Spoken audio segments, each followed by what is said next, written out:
una conversación relajada para analizar la actualidad con profesionales de la industria del salmón. Sin escamas, el podcast de Salmon Expert. Muy buenos días a todos y a todas, bienvenidos nuevamente al primer capítulo de la tercera temporada de Sin Escamas, una conversación franca y relajada, pero de salmón. Me extrañaron porque fueron 2 meses que no pudieron escuchar esta hermosa voz, pero es que en este tiempo estuvimos preparando lo que será esta nueva temporada, que tendrá grandes invitados y, como se dice coloquialmente por ahí, se vienen cositas. Como siempre, conduciendo este programa estoy yo, ustedes ya me conocen, soy Loreto Aprestefoni, periodista Salmon Expert, y en los próximos minutos tendremos una conversación en profundidad con mi invitado de hoy, escogido especialmente para comenzar esta serie de 10 capítulos que tendrá Sin Escamas. Esta temporada, como ustedes ven, viene con un refresh. Tenemos un estudio renovado, pero no va a ser el único. Y en cada capítulo abordaremos un tema específico, pero actual y contingente, que incide directamente y está en el día a día en la industria del salmón. Y en este primer capítulo yo tenía ganas de conversar sobre un tema que está en la palestra, de que se habla todos los días y que en todos los seminarios e instancias de la industria del salmón se conversa, que es la legislación y las normativas que atañen a esta importante industria. Y para ello, invité a David Savieso Arriagada, abogado especialista en Derecho Público y Regulatorio y socio fundador de CERTES. ¿Cómo estás, David? Gracias por aceptar nuestra invitación aquí a conversar en Sin Escamas. Hola, Loreto, encantado de estar acá, un honor estar en el primer capítulo de esta tercera temporada. Sí, Sin Escamas. Felicitaciones por lograr la tercera temporada. Soy influencer ya. Ya, está bien, excelente. Exacto. Y acá, además, en este nuevo estudio con una hermosa planta de fondo. Claro. Así que muy contento y honrado de estar en este espacio que además ha tenido como invitados a connotados y connotadas. Exactamente. Miembros de la industria del salmón. Exactamente, actores, representantes de la industria que han tenido una trayectoria súper importante y bueno, nos han enseñado hartas cosas, hemos tocado hartos temas súper interesantes y yo he aprendido, como siempre digo, he aprendido un montón. Y esta temporada tampoco va a ser la excepción. Como yo dije, va a ser un refresh, tiene un refresh porque ahora vamos a tocar temáticas específicas, en cada capítulo temáticas específicas que atañen a la industria del salmón y que están en el día a día, como les dije, que siempre se habla de ellas y que es bueno reflexionar al respecto. Y obviamente quise partir esta temporada en esta temática que uno la escucha, va a seminarios, asiste a workshop, entrevista a actores de la industria y siempre se habla de lo mismo, las regulaciones, la legislación, qué está pasando, hay muchas regulaciones. Yo desde que trabajo hablando de la industria siempre he escuchado la industria del salmón es hiperregulada. ¿Eso es tan así? Relajado el tema que elegiste para partir. Súper relajado. Pero es que están pocas. Es como un tema pacífico. Que con todo, sino para qué dicen. Claro. Bueno, yo la verdad no conozco otras industrias en profundidad como conozco la industria del salmón. Claro. Trabajé un tiempo en un servicio público relacionado con la minería y lo que me ha tocado ver acá en la industria del salmón es que sí, yo considero que está sumamente regulada la industria del salmón. La acuicultura. Ya. Y parte con la Ley General de Pesca y Acuicultura, ¿no es cierto? Que todos la conocemos, hemos escuchado. Y todas sus normas que siguen para abajo, los reglamentos, y después un montón de resoluciones que dictan los servicios públicos relacionados con la acuicultura y con la salmonicultura. Y por otra parte, en otra pata tenemos la parte ambiental, que ahí está el Servicio de Evaluación Ambiental, la Superintendencia de Medio Ambiente, y pues ahí me acuerdo que salió un estudio de alguna parte que los salmones, la industria del salmón se relacionaba con, creo que 42 servicios públicos, algo así. Y creo que para poner a 42 servicios públicos en acuerdo debe ser... O sea, Autoridad Marítima, Claro. Seremi de Salud, por ejemplo, Autoridad Ambiental, la Autoridad Sectorial, Subpesca, Cernape, que son las más importantes. Pero Subsecretaría de Fuerzas Armadas. la de Mar, Capitanías de Puerto, Claro. Gobernaciones Marítimas, bueno, el SEA, la SMA, en fin, el nuevo Servicio de Biodiversidad y Áreas Protegidas. Claro.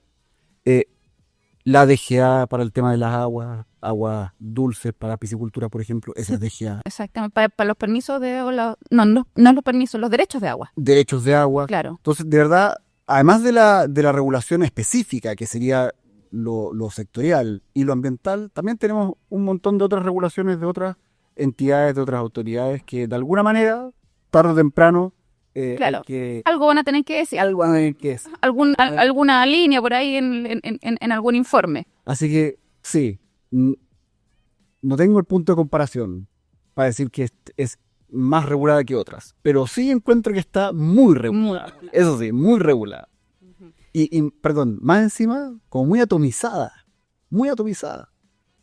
Entonces, si tuviéramos un código, por ejemplo, como existe el código sanitario o el código minería, que es un instrumento legal, normativo, que nosotros podemos revisar y resolver alguna duda, acá tenemos una ley general de pesca, el RAMA, el RESA, el reglamento de concesiones y todas las resoluciones que nacen de ahí, que son muy... O sea, debe ser un alto así de documentos que hay que revisar. Hay un alto así de discos duros. Chuta, ni siquiera... No, ¿para qué vamos a contaminar? Disco duro, no tanto papel. Sí, pero es muy atomizada, además. Entonces hay que estar muy al tanto de lo que está pasando. Entre medio tenemos la Contraloría, que de repente también saca dictámenes que influyen en la regulación. Los tribunales, la Corte Suprema... Corte de apelaciones, todo. Judicial, sí. Claro. Es interesante, no deja de ser entretenido. Y yo creo que también obliga a estar constantemente actualizándose porque constantemente se están modificando las resoluciones, actualizando, cambiando la letra, cambiando una coma, y ya cambiándote una comita ya el sentido cambia. Sí, es difícil estar actualizado de todos los temas. De todos los temas es difícil. Así que yo como que tengo una subespecialización, mi socia en CERTES, que también es mi señora y que por lo tanto es mi jefa. Ya, muy bien, siempre. También ella tiene una subespecialización, pero claro, tratamos de estar siempre al día con lo que está pasando. Perfecto. David, vamos a hacer un alto en esta conversación para ir con nuestros auspiciadores que hacen posible que este programa, este primer programa de Sin Escamas, esté al aire. OXXO, líderes en aire y oxigenación en la industria acuícola.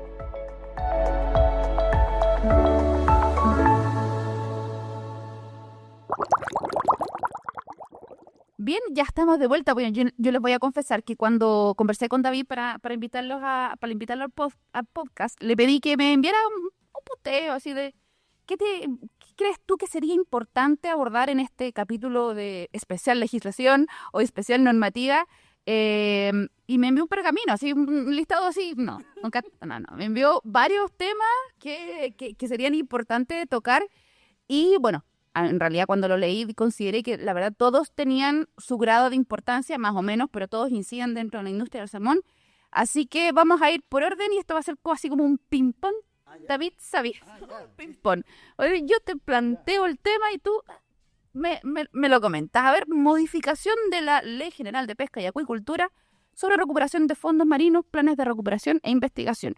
Un punto en este sentido, yo recuerdo el año pasado, entrevisté a un entrevistado que tuve, me comentó que faltaba el reglamento, que todos tenían la intención, pero faltaba el reglamento. Entonces, están ahí como que no sabemos qué hacer. ¿En qué está esto? Bueno, las leyes en Chile en general se dictan y establecen de manera general ciertas disposiciones.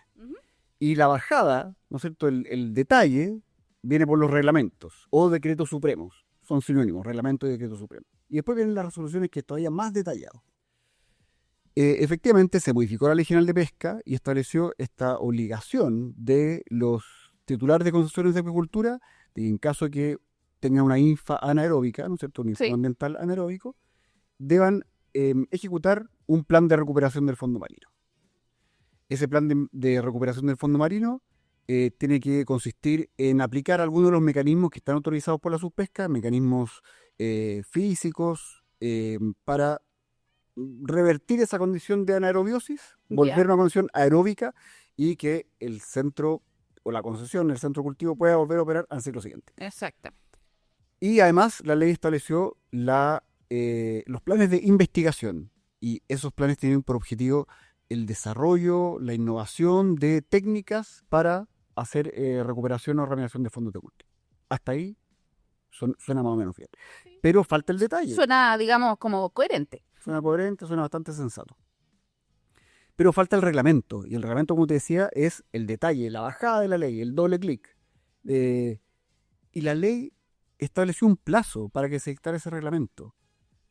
Ese plazo ya está ultra vencido. Exactamente. Ultra vencido. Y no se ha dictado el reglamento. Por otra parte, la misma ley establecía el plazo para que las empresas presentaran a la autoridad sus planes de recuperación y sus planes de investigación. Ese plazo también ya está vencido. ¿Y qué hicieron las empresas? Perdón, antes de eso. Esos planes de investigación y recuperación tenían que venir certificados por una persona registrada en un registro especial creado que dijera este plan de recuperación cumple con lo que dice la ley, el reglamento. Ya, perfecto. Las empresas, llegado el plazo para presentar estos planes, no tenían muchas herramientas para presentarlo a la autoridad y se vencía el plazo. Lo presentaron de igual manera. Como estuviera. Como estuviera. Y con las herramientas que tenía. Las herramientas que había. El Senapesca publicó un formulario que era como una planilla Excel donde las empresas llenaban, pero uno dice, oye, si es algo más o menos importante, hay que cumplir una ley. Planes de recuperación del fondo marino. Estamos hablando del fondo marino, no es poca cosa. Y está todo esto hecho así como medio a la rápida. ¿Qué pasa? Bueno, no se ha dictado el reglamento. Entonces las empresas, una vez más, y lamento decirlo, una vez más está en la incertidumbre jurídica, la falta de certeza jurídica. Como tú decías, se han escrito ríos de tinta sobre la falta de certeza jurídica. Y es un ejemplo más de lo que ocurre en la industria, que no existe todavía el reglamento de los planes de recuperación y los planes de investigación. Claro, porque tú me corregirás. Una cosa es la ley y otra cosa que dice que se tiene que hacerse tal cosa. Y el reglamento es cómo tiene que hacerse tal cosa. Entonces, claro, la ley te dice, tienes que hacer ya, pero no sé cómo. Pero, ¿por qué no apuran eso de decirle a las empresas o a las instituciones o a quien corresponda cómo tiene que hacer las cosas? Porque te están cambiando las reglas del juego. Tú estabas haciendo una cosa de determinada manera y ellos te están diciendo tienes que hacerla de otra manera, pero no te están diciendo cómo. Como que es casi que ingénatela. Así como, ve tú cómo lo haces. Ingénatela y siempre con el riesgo de que la autoridad te vaya a fiscalizar y te diga, oye, usted salió anaeróbico, no ejecutó su plan de recuperación. ¿Pero cómo lo voy a ejecutar? Si no sé cómo. No sé cómo, si no lo tengo. Exacto. No lo tengo porque no tengo las herramientas jurídicas para presentarlo correctamente, para que ese plan sea avalado, certificado por una persona que está registrada. A su vez, yo lo presente a la autoridad y me diga, ok, ejecútelo cuando sea necesario, cuando corresponda, que es cuando la condición sea anaeróbica de la concesión. Entonces las empresas dicen, si no ejecuto el plan, me van a sancionar. Claro. ¿Cómo lo voy a ejecutar si no sé si lo que estoy haciendo está correcto o no está correcto? Incertidumbre, falta de certeza jurídica, falta de claridad en las reglas del juego. Bueno, esas son como las reglas que existen. Esa expresión la he escuchado bastante últimamente, la incerteza jurídica en todo ámbito, no solamente en el tema de que la industria pueda crecer. Bien, tenemos otro tema, modificación de la Ley General de Pesca y Acuicultura, ley de escapes. Escuché por ahí, o sea, no escuché por ahí, leí, me acuerdo del año pasado, un intento así como de que podrían marcarse los salmones, ponerles un chip, que fue, pero vapuleado, y así como que, no, está ahí hablando puras cabeza de pescado, literal. Cabeza de pescado, sí. Claro. Bueno, la famosa ley de escapes, que es como si fuera una ley nueva, pero en realidad modificó la Ley General de Pesca y Acuicultura. Claro. Y lo que hizo esa modificación, en términos generales, siempre antes cuando había un escape se hablaba del 10%, que hay que recuperar el 10%. Así como que yo recapturé el 10% y estoy salvado. Ya. No era tan así. Lo que se establecía en la ley es que si tú recuperabas o recapturabas al menos el 10% de los peces escapados, no había una presunción de daño ambiental. O sea, en caso de un juicio, un procedimiento administrativo, si no recapturaba más del 10%, la autoridad partía ganando ese juicio 1-0, porque ya tiene la presunción de que ese escape provocó daño ambiental. Ok. Eso se cambió y ahora lo que hay es una sanción por el número de peces escapados, independiente si sea 1 o sean 100.000, va aumentando la sanción a medida que aumenta el número de peces escapados. y para además fijar la multa y otras sanciones que pueden ocurrir, el juez puede atender a otros criterios. Por ejemplo, si los peces estaban con tratamiento farmacológico, al momento del escape. Ya. Por supuesto que es distinto el escape de una jaula que no tiene tratamiento farmacológico o antibióticos a el escape de una jaula que está recién tratada con antibióticos. Porque esos peces no han pasado por el periodo de carencia. Exactamente. Y no son para consumo. no son para consumo humano y está el riesgo de que se provoque a lo mejor algún daño a la salud producto de Claro. el consumo de esos Exacto, peces que porque tienen. son salmones, al fin y al cabo. La gente no le va a preguntar o no va a estar enterada de que está con antibióticos, digamos, con tratamiento, a que no estuviera. Claro, entonces esta ley se modificó y se establecieron diferentes criterios y sanciones también. Y sobre el proyecto de ley de marcaje, me alegro que no haya prosperado. Sí.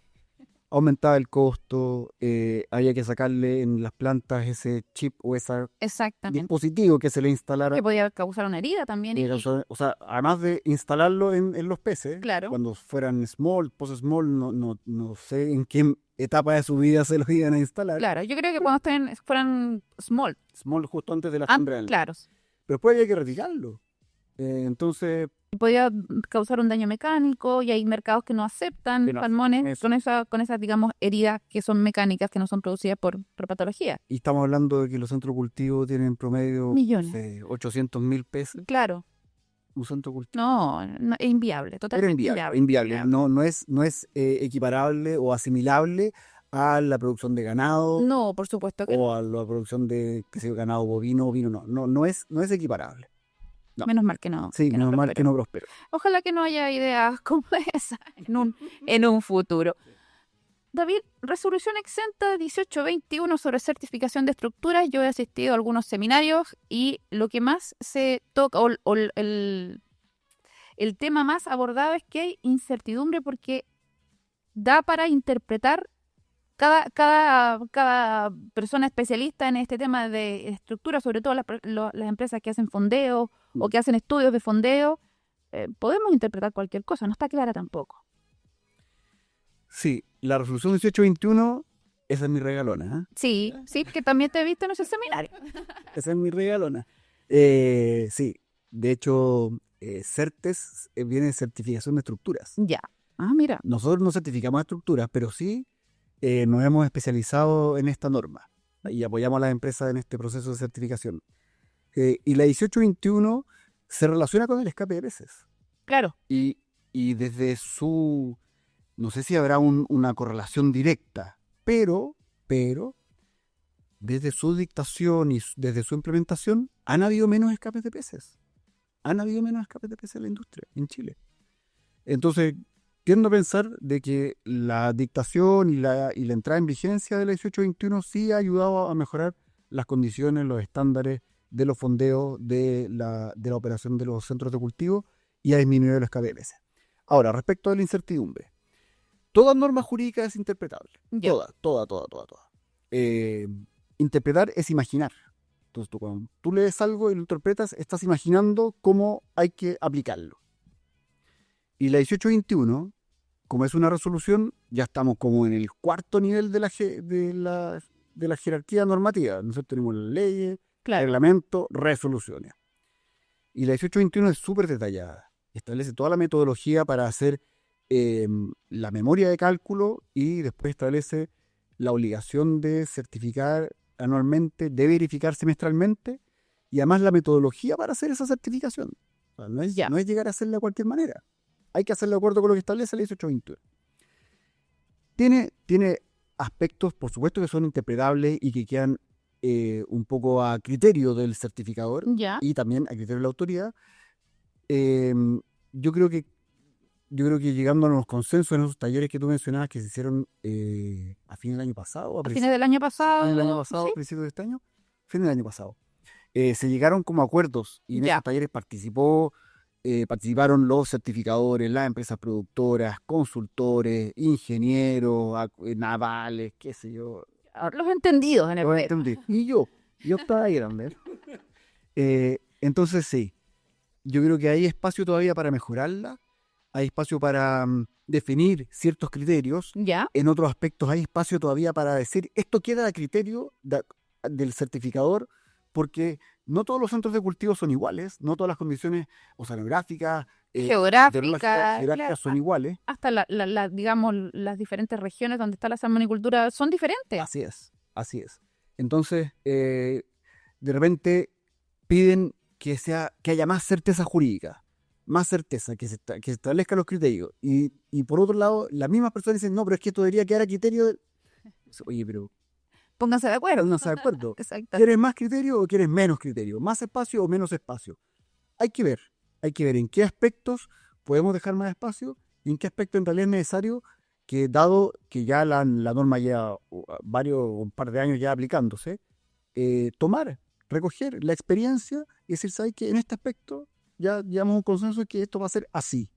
No así como podría ser, como algunos pocos dicen que podría ser. Ya. Oye, David, ¿y hay instancia como para que estos acuerdos o estas, digamos, puntos de encuentro que se llegan en estas instancias sean tomadas en cuenta por la autoridad como para hacer una modificación que quede y el reglamento o la resolución quede así como deje contento, no sé si contentos, pero deje conforme a todos? O tranquilos. Tranquilos, es mi palabra. A lo mejor no me deja contento porque yo pensaba que esto era así. Ya. Pero por lo menos me quedo tranquilo que la norma dice que esto es así, listo, y no cabe ninguna duda. Ya, perfecto. Yo creo que hay espacio. Hay espacio porque además la 1821 tiene una ventaja, que es una resolución exenta. O sea, no va al trámite de toma de razón por la Contraloría. Ya. Entonces su modificación debería ser más simple que modificar un reglamento y ni hablar de modificar una ley. Sí.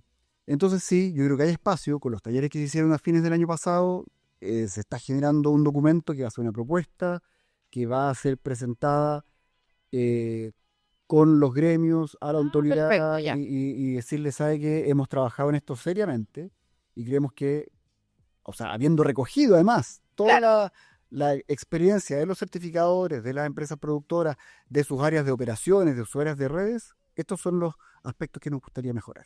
Ya, perfecto. Con argumento, con papel, con números, tirando líneas. No así porque queremos cambiarla porque no nos parece. Así es. Con argumentos técnicos, claro, técnicos de la operación y también con argumentos jurídicos. Ya. Y que eso también es importante porque cuando tú le vas a presentar una modificación de una resolución de autoridad, siempre hay un abogado o una división jurídica que la va a revisar.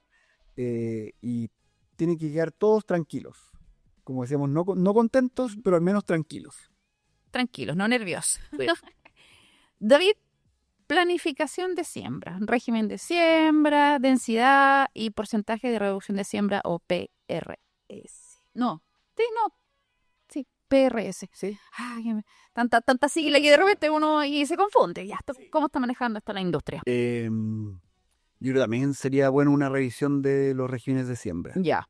Ya han pasado varios años. El sistema actual empezó, si la memoria no me falla, el 2017, 2016. Entre medio han habido algunas modificaciones, por ejemplo, las categorías de los centros, baja 1, baja 2, baja 3, baja 4. Se incorporó el uso de antibióticos, el uso del promedio porcentual de jaulas tratadas con antiparasitarios. Se han incorporado otros factores para determinar la densidad de cultivo. Yo creo que amerita una nueva revisión, amerita también quizás una revisión de la resolución que establece la fórmula de cálculo para la densidad de cultivo. Ya. Porque ahí se establece, por ejemplo, que el porcentaje de mortalidad es de un 15% para determinar el número de peces a sembrar.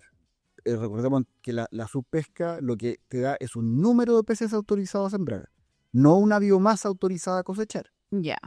O sea, claro, porque el número de peces, la biomasa inicial no es la misma final. Es la misma final. Entonces, claro. Entonces se toma en base a una fórmula que está en una resolución exenta. Entonces no es difícil de modificar. ¿Ya? Pero si no es difícil de modificar. No, entonces yo no te puedo responder esa pregunta. Es una pregunta política. No. En esos temas no. Y por ahora no me estoy dedicando a eso. No me digo eso. Entonces, sería bueno revisar esa norma. El promedio de mortalidad de la industria creo que está en torno al 8%. Ya.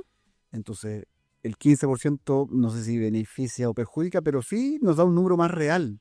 Yo creo que aquí tenemos que tender a que los números sean más reales, que la regulación sea más real a lo que está pasando en la industria. Es difícil eso. Por supuesto que es difícil porque la industria avanza a un paso quizás más rápido que la regulación, y eso pasa en todas partes. Sí, por supuesto. Hay innovaciones, hay desarrollos, hay programas tecnológicos, y van naciendo nuevas invenciones, nuevas tecnologías. Pero la regulación tiene que ponerse al día. En hartas cosas. Sí, y los regímenes de siembra son un temazo. 2 veces al año las empresas tienen que hacer su declaración de intención de siembra, el 15 de febrero y el 16 de agosto de cada año. Ya. Y Es como declarar el IVA, una cosa así. Sí, más o menos, sí. Sí, pues. Sí. Y no se te puede pasar ese día. No. 15 de febrero y 16 de agosto. Ya. ¿Por qué no el 15 de agosto? Igual que el 15 de febrero. Porque es feriado. Tienes razón. Es feriado. Entonces, quedo para el 16 de agosto. Bueno, un día más. menos mal que no el Y 14. las empresas, por supuesto, que se preparan y tienen su planificación, Claro. tienen sus estudios. Nosotros también le hemos apoyado en eso, en que el número que les vaya a dar la subpesca para sembrar sea aquel que ellos también han calculado en base a su abastecimiento anterior, Ya. al uso de antibióticos, antiparasitarios, etcétera, etcétera, etcétera. La mortalidad es clave para esto, y no llevarse sorpresa. Pero, de nuevo, creo que sería darle una vuelta, una Ya. mirada. Hay que Sí. analizarlo nuevamente. Sí, hay espacio. Oye, David, ¿qué ha pasado con Cook? Yo he leído, nosotros constantemente estamos sacando notas al respecto. Cook dice que se quiere ir ¿De dónde? De Chile. de Chile. Sí. Se quiere ir. Sí. Se quiere ir por este tema que ha tenido muchas complicaciones con esos centros. Huillines 3, si no me Huellín equivoco. Estrés, sí, Huellín Estrés. Exactamente. ¿Qué está pasando con Es Cook? complejo el caso Cook. ¿Se va a ir? ¿Tú crees? ¿No? Estamos todos pendientes de lo que vaya a pasar. Todavía no se resuelve definitivamente ese caso. Y están, yo creo que varios ojos puestos ahí, sobre todo aquellas empresas que tienen concesiones de acuicultura sin RCA, Ya. porque el caso Cook es precisamente sobre una concesión sin resolución de calificación ambiental, donde ellos han dicho que históricamente han producido tanto y ahora la superintendencia le dice, no, pero usted tiene que producir mucho menos. Entonces hay hartas concesiones de acuicultura otorgadas sin RCA, como yo diría un cuarto más o menos de las concesiones no tienen RCA. Así que estamos todos pendientes. Espero que Cook no se vaya, porque es un actor relevante dentro de la industria. Además de que, por supuesto, si se va a tener un impacto en el empleo, en la economía, pero además de todo eso va a tener un impacto importante en la reputación de Chile como Estado. En la reputación de Chile en cuanto Sentar un precedente, creo yo. en cuanto a la seriedad que tenemos en nuestras instituciones, en nuestra regulación, en nuestra legislación, en el otorgamiento de permisos, en la atracción de inversión extranjera. Claro. Son todo eso, o sea, Y Cook es plata, Cook es canadiense, claro. Claro. Entonces, complicado que una empresa canadiense se vaya, una empresa del país que sea, se vaya un poco pateando la puerta. O sea, me voy porque aquí no puedo ejercer mi actividad económica, porque el Estado no me lo permite. No es que sea un grupo particular, No, para nada. sino que son las reglas del Estado las que a mi juicio, y quiero ser enfático en eso, las que a mi juicio, siendo Cook, yo, si yo fuera Cook, las que a mi juicio no me permiten ejercer mi actividad económica. Es complicado que eso salga en los medios y que se sepa, y que por supuesto se va a saber si es que llega a ocurrir. Pero yo he visto que Cook ha presentado todos los antecedentes, toda la información, se ha defendido de todo, con argumentos, con informes, y aún así, como que no, sé que no, así como negativa tras negativa. Claro, por parte de la Superintendencia del Medio Ambiente, Ujú. pero falta todavía los pronunciamientos de los tribunales, Ya. y que por supuesto tienen la última palabra. Ah, Los tribunales son los que tienen la última palabra. La Superintendencia ejerce su rol, ¿no es cierto?, como ente fiscalizador, presentando las denuncias, defendiéndose también ante el Tribunal Ambiental de Valdivia, en este caso en particular, pero el Tribunal Ambiental de Valdivia y probablemente, muy probablemente la Corte Suprema vaya a tener que pronunciarse sobre esto. claro. Así que estamos ahí, O sea, va a ir escalando cada vez más a entes un poquito más. sí, siguiendo los conductos regulares del Claro. proceso judicial y administrativo. No, esperemos que a Cook le vaya bien.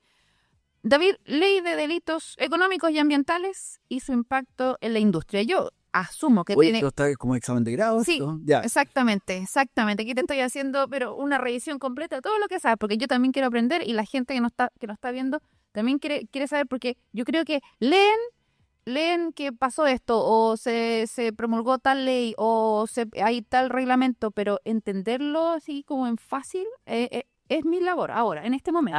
Es para que lo entendamos en fácil y yo después me maneje, si yo hable este lenguaje más de legislación, para que digan que esta periodista está informada.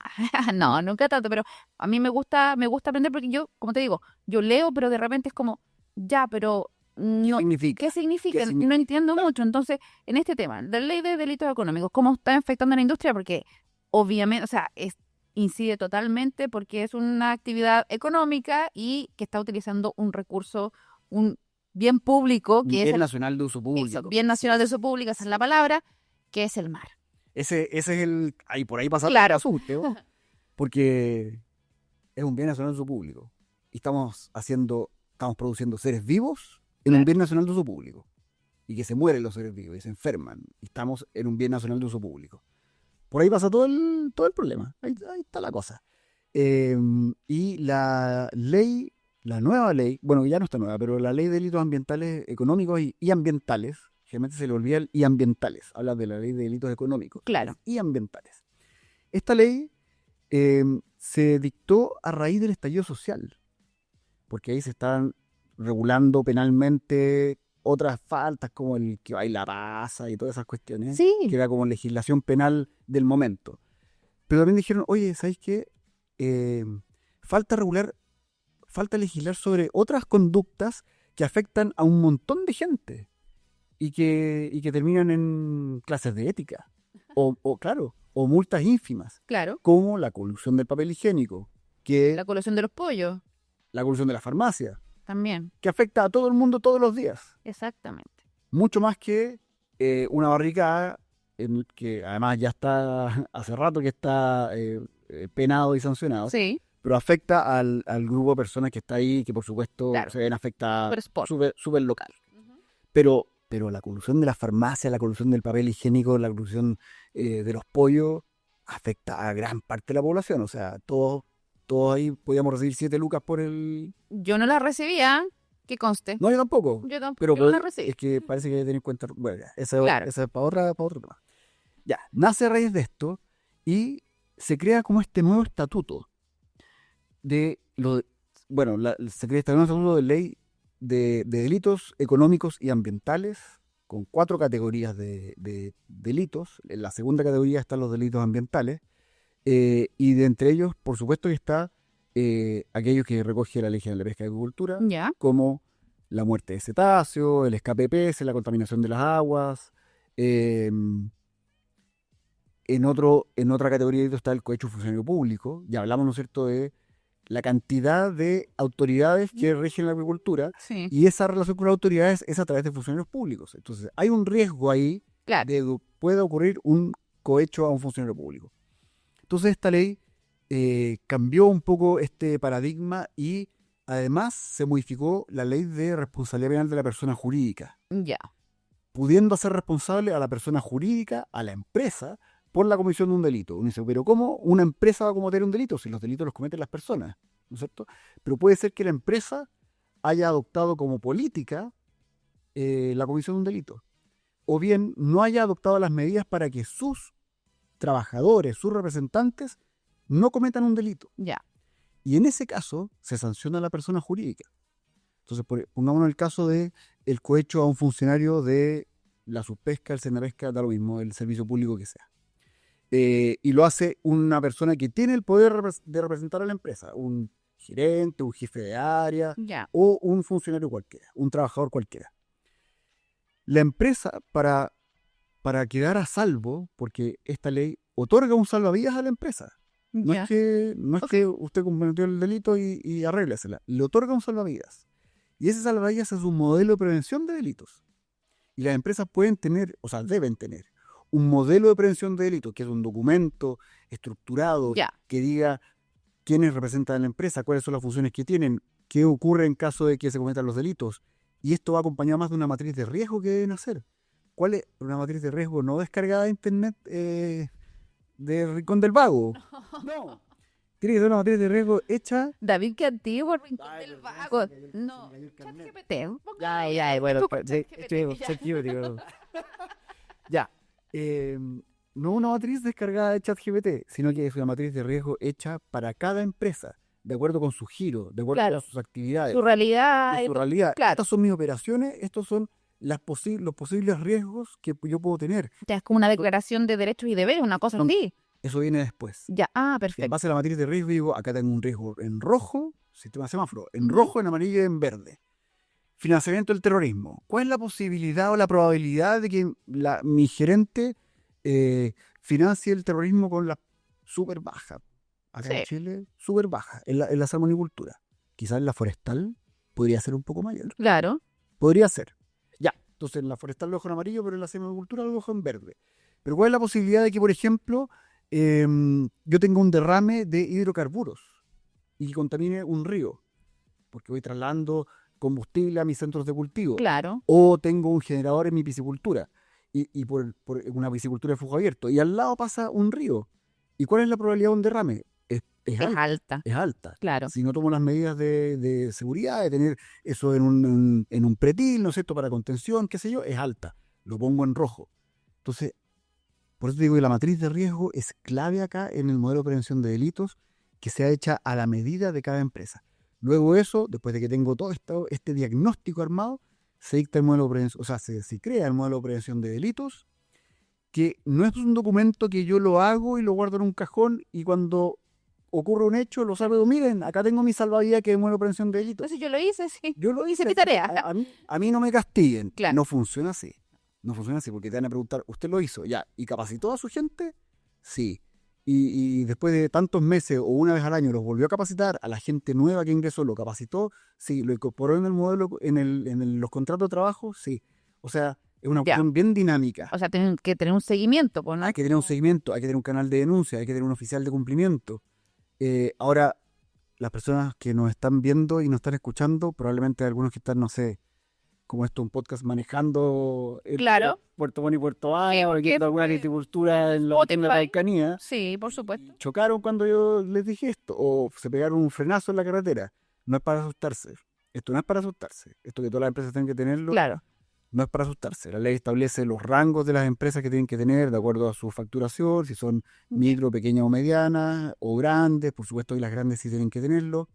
Hay algunas empresas que le están pidiendo a sus proveedores que también tengan un modelo de prevención de delito, Ya. porque podría haber responsabilidad de la empresa mandante por las acciones de sus proveedores. Y sabemos que la industria del salmón trabaja con muchísimos proveedores, desde buzo, oxigenación, alimentos, vacunas, etcétera, etcétera. Ujú. Víveres para los centros. Bueno, en fin, es prácticamente infinito. Entonces, este salvavidas que otorga la ley de delitos económicos ambientales es algo que las empresas me parece que se están tomando bastante en serio y los puedes. Recordemos que la sanción más grave que tiene la nueva ley es la disolución de la persona jurídica. O sea, es como la pena de muerte. Ya. Si se llega a comprobar que el hecho cometido es de tal gravedad, de tal entidad, que el tribunal determine que finalmente esa empresa debe dejar de existir. A ese nivel. A ese nivel. A ese nivel. Oh. No Eso es poca es. cosa. No es poca cosa. No, para nada. O sea, por digamos, tontera de uno, que se cierre una empresa acá, Sí. digamos, generaría Y por un esa cierto razón, escalabro. y por esa razón, y teniendo las herramientas para salvarse. Si eso Claro. es bueno, o sea, sería pura negligencia. De todas maneras. David, ¿cuántos años ya llevamos esperando la relocalización de concesiones? Han habido un par, Un par. pero ya, a ver, el año pasado se hablaban de 14 años, ¿puede ser? Sí. ¿O más? 14 años. Ya, bueno, ya, 15. Vamos para los 15. Vamos para los 15. Sí. ¿Qué está pasando? ¿Qué sucede, como digo? Hay que tomar la papa caliente, yo creo. No, pues es una pava demasiado caliente. 14 años ya llevamos gobiernos de todas las tendencias, prácticamente. Casi todas las tendencias. Y esto es un problema de Estado, creo yo. O sea, no hay más espacio en las áreas aptas para la apicultura para nuevas concesiones. Eso ya lo sabemos. Sí. No hay más espacio por la distancia que tienen que mantener las concesiones entre ellas, que es 1,5 millas náuticas o 3 millas náuticas, dependiendo de otra cosa. Entonces, lo que las empresas han pretendido hacer es fusionar concesiones y al mismo tiempo eliminar concesiones. Ya. Las empresas tienen muchas concesiones que algunas de ellas no sirven para nada, salvo hipotecarlas quizás y obtener una garantía con el banco hipotecando una concesión. Pero hay muchas concesiones que por su tamaño, por su ubicación, por su batimetría, por su correntometría, no tienen vocación productiva. Y las empresas, me consta, han gastado muchas horas, mucha plata, mucho tiempo en hacer estudios y presentar propuestas a la autoridad diciendo quiero fusionar esta con esta y con esto agrando la concesión. Claro. Con eso además puedo hacer economía a escala, tener centros de cultivo que sean categoría 5 de las INFA, ¿cierto? Profundidad. Me salgo de las áreas protegidas. Me salgo de áreas protegidas, limpio un poco el mar, dejo de hacer soberanías con salmones. Las soberanías con salmones son un riesgo también. Instalar una sola jaula para salvar, por el solo propósito de salvar una concesión de su caducidad, es un riesgo porque los salmones hay que sembrarlos, hay que tratarlos, se pueden escapar, los pueden robar, etcétera, etcétera. Y solamente con el único propósito de mantener viva una concesión. El proceso de relocalización debería ser algo que se tomara más en serio. Yo creo que ya la cantidad de mesas de trabajo que se han hecho son infinitas. Y la cantidad de propuestas es igual de infinita. Así que para optimizar el uso de las concesiones, para optimizar el uso del mar, el uso de los fiordos, para salir de las áreas protegidas, para quizá salir de ENPO, también es un tema. Es otro tema. Claro, salir de ENPO. Quizás tener todas las concesiones con RCA, que también sería algo bueno.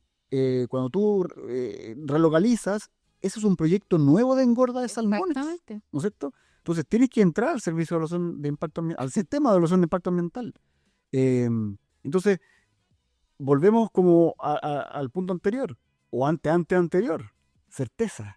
Nos daría más certeza jurídica. Tener nuestras condiciones en orden, en la parte ambiental, en la parte sectorial. Claro. Y nos evitaríamos todas estas controversias, todas estas malas vibras y mala prensa, como se puede decir, de organizaciones ambientales, de organizaciones civiles también, que no sé, que la industria está ocupando todas las áreas protegidas. Todo el mar chileno, todo el mar chileno. Si uno cuenta las concesiones son alrededor de 1.400, 1.450 en Chile. Si uno ve el espacio que ocupan, equivalente a un par de islas chicas de Chiloé. A ver, creo que Carlos Odebrecht lo dijo hace un par de días en una reunión, en una mesa de trabajo, 0,004% de lo disponible ocupa la salmonicultura. Sí. Ni siquiera el 0,1, ni siquiera el 1, el 0,004. Claro. Eso, por supuesto que tú tienes que limpiar el dato, dice, entonces ahora veamos cuántas concesiones se ocuparon para producir durante un año. Y esos números van bajando. Claro, porque no son todas. Por ejemplo, si son 250, no van a estar las 250 produciendo 100 series todo el año. Así es. Primero producen una, viene descanso. Después producen otra. A lo mejor la empresa decide no producir durante un periodo productivo, no la usa. Entonces, no es que las 1.400 concesiones estén operando todo al mismo tiempo y así como máxima producción. Claro, así como quiero las máquinas 100%, no, claro. No, por supuesto que no. Una cosa de papel. Cosa de informarse nomás. Pues eso le falta. Yo creo que a las organizaciones ambientalistas y organizaciones civiles les falta informarse. O sea, sí, se informan, pero cherry picking. Interpretan lo que quieren. Sí. Exactamente. David, tú hablaste hace un rato de las fiscalizaciones de la SMA a la industria. ¿Son muy estrictas? ¿Son muy seguidas? ¿Son muy taxativas? La SMA hace algunos años puso el foco en la salmonicultura. Ah, ya. Así como que de regalón, así de... Sí, es que... de casero. Sí, pero está bien. Yo apoyo eso. Lo apoyo. Además que tiene herramientas tecnológicas que hacen que la fiscalización sea más fácil. Ya. Principalmente en dos aspectos. En la ubicación de las estructuras, no solo las estructuras de cultivo, sino que las de apoyo también a la salmonicultura o a los procesos productivos, porque tenemos, por supuesto, que los trenes de jaula, pero además tenemos el portón de alimentación y habitabilidad, tenemos la plataforma de oxigenación, plataformas de bodega, etcétera. Y a través de imágenes satelitales, la superintendencia ha fiscalizado la posición no solo de los módulos de cultivo, sino que otras estructuras aledañas a la concesión. Está la imagen, ¿no es cierto? Y hay generalmente es un rectángulo que delimita la concesión y lo que está afuera lo fiscaliza y puede iniciar un procedimiento sancionatorio. Ya. Súper bien, encuentro que está súper bien.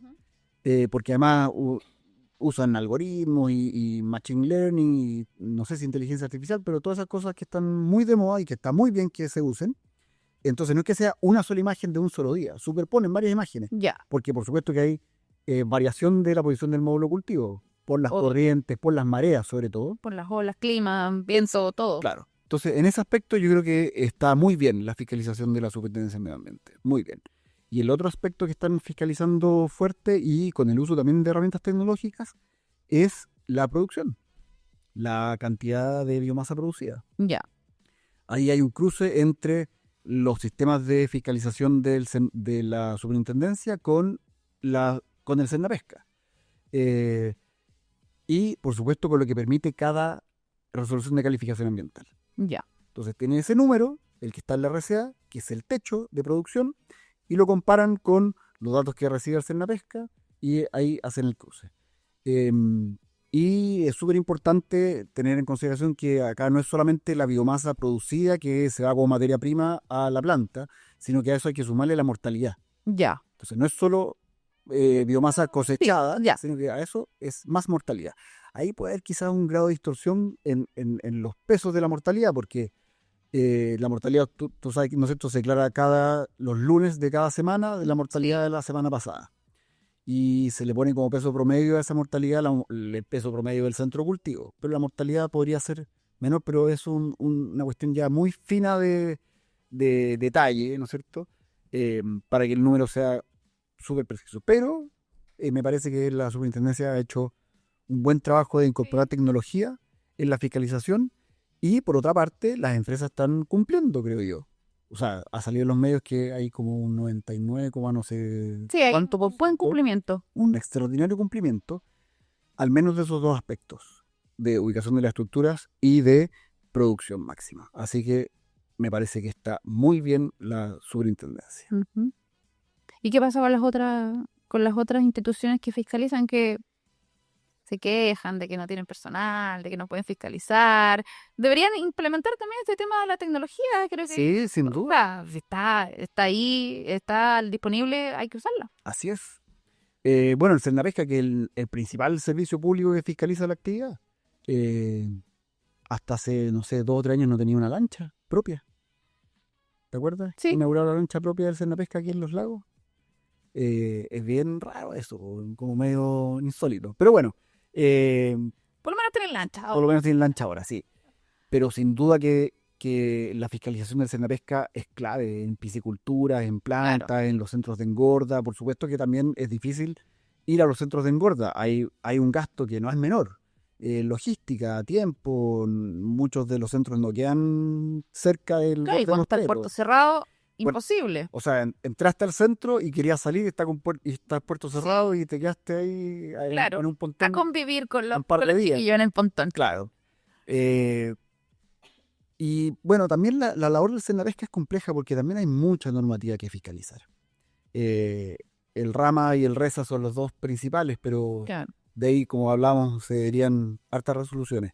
Pero yo creo que de todas formas las empresas han mejorado sus estándares, de eso no me cabe ninguna duda. Han mejorado los estándares de producción.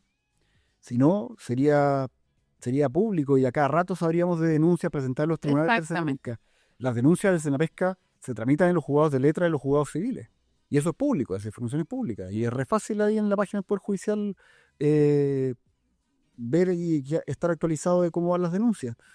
Pero no hay tantas como uno pensaría. Así que me parece... Buen dato para las personas que se pueden hacer las denuncias. David, una ley del 2023, ley del Servicio de Biodiversidad y Áreas Protegidas. Tuvimos una masiva marcha, protesta, como quieras llamarse, el 26 de mayo, si no me equivoco, del año 2023, aquí en Puerto Montt.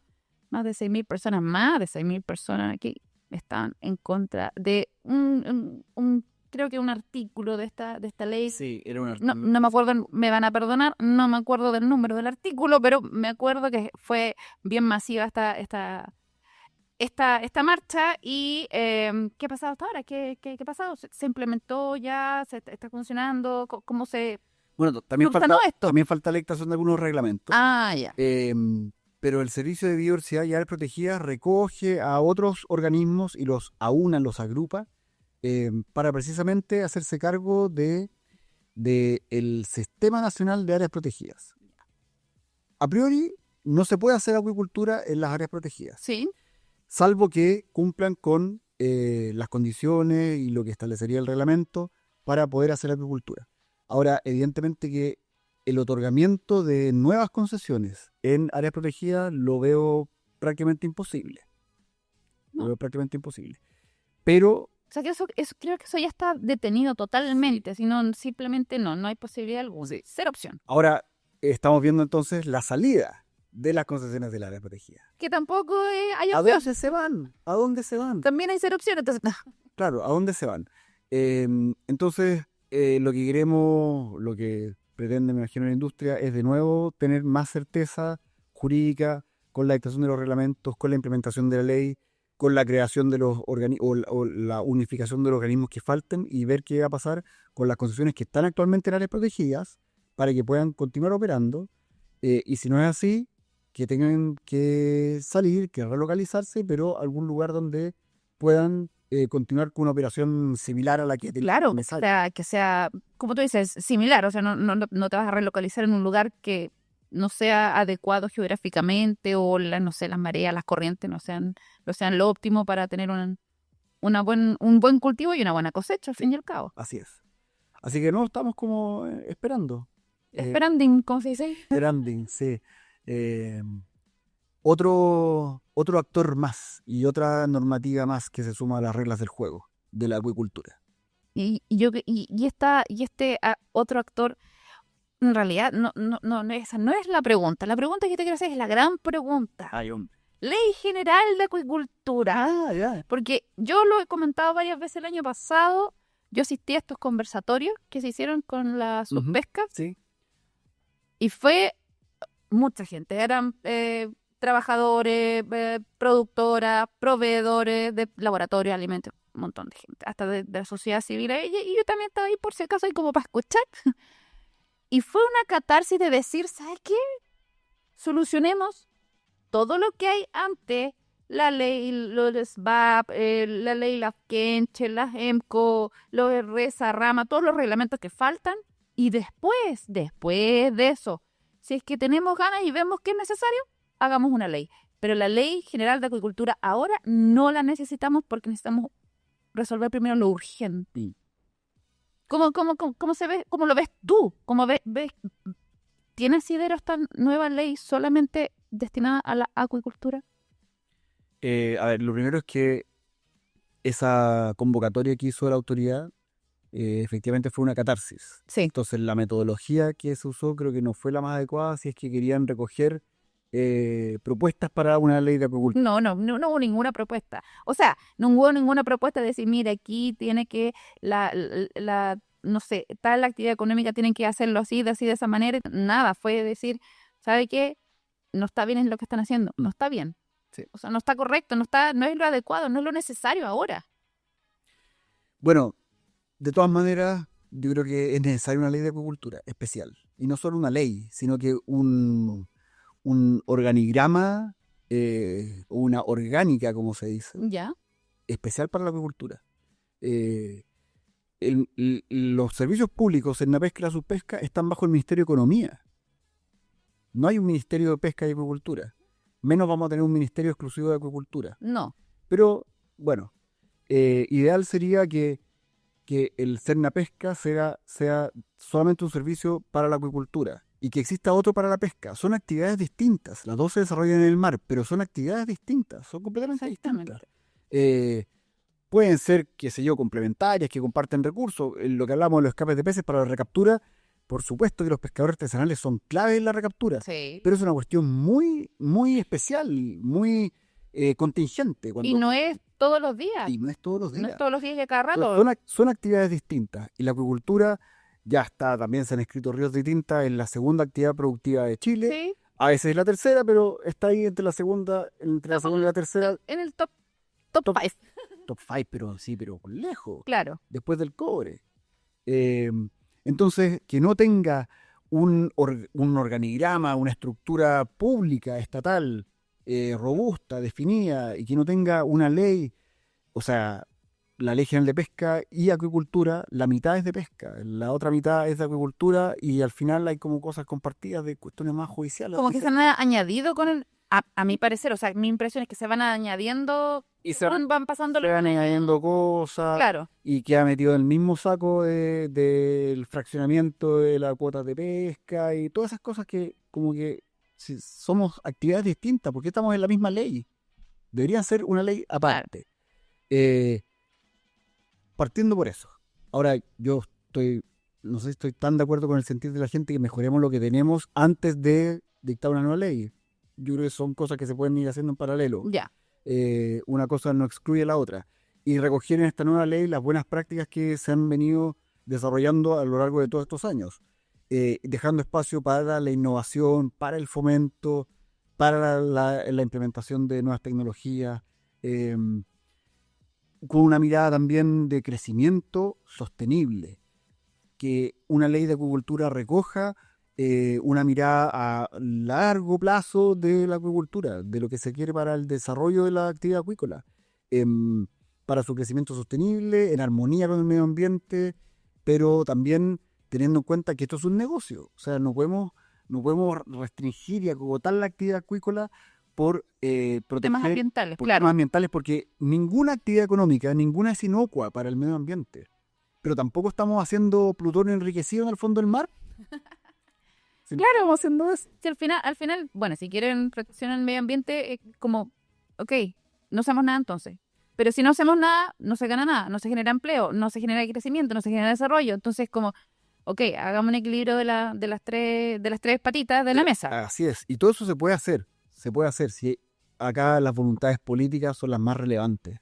Y escuchar a la ciudadanía, escuchar a los actores relevantes, a la academia tiene un rol fundamental. La academia tiene un rol fundamental. El sector público, privado, academia, la ciudadanía. Yo creo que acá con voluntad política se podría hacer. Pero eso es difícil. Es súper difícil. No voy a opinar al respecto. No. No, sí tengo mi opinión, pero no cae aquí en este instancia de conversación franca y relajada. Finalmente, David, ¿cómo se prospecta legislativamente este año? Ya se supone que ahora en marzo empieza el año legislativo y ya deberían estar nuestros diputados y senadores en la Cámara abogando por las necesidades de nuestra región o de la macrozona sur, de las regiones donde está la salmonicultora. ¿Cómo se prospecta? Así en una frase, no en una frase, pero en breves palabras, así como ¿cómo lo ves tú? Difícil. Ya. Esa fue una palabra. Sí, una palabra. Es que es año de elecciones. Es año de elecciones. Claro. Es año de elecciones, entonces, por ejemplo, vi el otro día una noticia que querían como declarar el Día del Trabajador del Salmón. ¿Sí? Está bien, pero eso como que no sé si aporta mucho a la industria, digamos. La ley de acuicultura, había un anuncio, una promesa del gobierno de que iba a ser presentada, creo que el tercer trimestre del año pasado, sí. Después quedó para el cuarto trimestre y... De hecho, los conversatorios fueron en diciembre.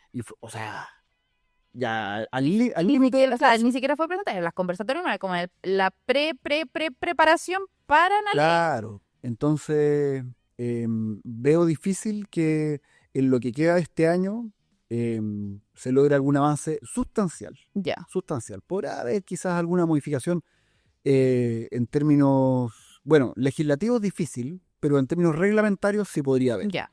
Sobre todo con lo que hablamos de los planes de recuperación y planes de investigación. Ojalá que durante este año se dicten esos reglamentos que faltan, se modifique el reglamento de residuos, que yo creo que por ahí pueden ir estos planes de investigación y planes de recuperación. Hay una modificación de la resolución 1821 sobre certificación de estructura para que recoja un poco este trabajo que se hizo de escuchar a los involucrados y se mejore esa resolución, pero en términos estrictamente legislativos del ámbito legal, ¿Ya? como en esta escala de la pirámide, el ámbito legal, no veo mucho avance Ya. que pueda haber. O sea, humo blanco todavía no. Difícil, sí, difícil. Va a ser un año complejo. Legislativamente, electoralmente. Claro. No soy cientista político ni mucho menos, pero uno es como del sentido común, o sea, uno sabe que estas cosas no van a ser no van a ser urgentes o no las van a... No es lo que necesita ahora, digamos, las coaliciones para hacer sus campañas. Necesitan otras cosas un poquito más, digamos, llamativas, o sea, que vendan más, aunque sea, no sé si la palabra es la adecuada, pero que llamen más la atención de la ciudadanía. Sí. Bien, David, agradezco enormemente. ¿Que se terminó? Se terminó. Lástima que terminó. Bueno. No, pero conversamos harto. Fue muy esclarecedor. Yo no soy abogada, soy periodista, entonces hay cosas que yo no manejo, simplemente, o términos que no manejo, pero me gusta estar informada y saber de qué estoy hablando, de qué se está hablando, para poder tener también algún argumento de que debatir si me preguntan. Así que yo agradezco enormemente este capítulo. Fue muy esclarecedor, muy informativo y muy claro en todo lo que está pasando en materia de legislación y normativa de la industria del salmón. Muchas gracias, Loreto, por la invitación. Espero haber sido suficientemente esclarecido. Sí, no, por supuesto. Espero no haber sido como alarmático o alaraco. ¿Alarmista? Alarmista, gracias. Así que, de nuevo, te agradezco la invitación y cuando necesites, aquí estaremos. Perfecto. Sí, ya tengo su teléfono, así que estamos, como se dice, a una distancia de un WhatsApp. Gracias por la sintonía de este primer capítulo y estoy súper contenta de haber vuelto. Y bueno, los invito a escuchar este capítulo a través de nuestros canales de Spotify, Apple Podcast y YouTube. Recuerden seguirnos en nuestras redes sociales, que ahí siempre estamos subiendo noticias interesantes, obviamente este capítulo también. Y los espero en unas semanas más con otro interesante capítulo y una conversación franca y relajada, pero de salmón. Hasta pronto. Chao, chao. Sin Escamas fue auspiciado por OXXO, líderes en aire y oxigenación en la industria acuícola.